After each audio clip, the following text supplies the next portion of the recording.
রান্না তো কমপ্লিট হয়ে গেছে। দেখো ভাত বেড়ে নিয়েছি ছেলের জন্য আর হাজব্যান্ডের জন্য। তো মাংসর লুকটা তোমাদেরকে একটু দেখাই, তার জন্য আমি আবার দেখাতে আসলাম। দাঁড়াও ক্যামেরাটা একটু মুছিয়ে নিই। তো ভাত রেডি করে রেখেছি।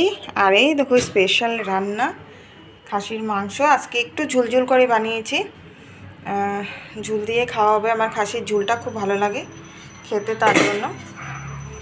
দেখো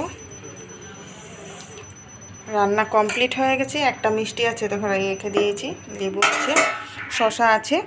আর এদিকে দেখো কাপড়, এটা কমপ্লিট হয়ে গেছে। কাপড়গুলো আমি বের করে, 2-3 দিন ধরে তো বৃষ্টি পড়ছিল জানো, তো তার জন্য আর কাপড় ধোয়া হচ্ছিল না।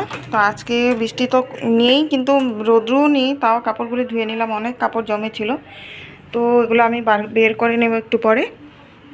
ভাতটা ওদেরকে দিয়ে তারপর আমি কাপড়গুলো বের করে নেব।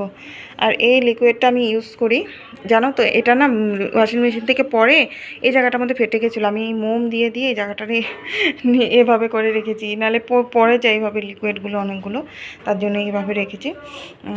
তো এগুলো আমি শুকাতে উপরে দিয়ে আসি। আধা শুকনা হয়ে তো বেরিয়ে গেছে, অল্প হাওয়াটাও পড়লে শুকিয়ে যাবে মনে হয়।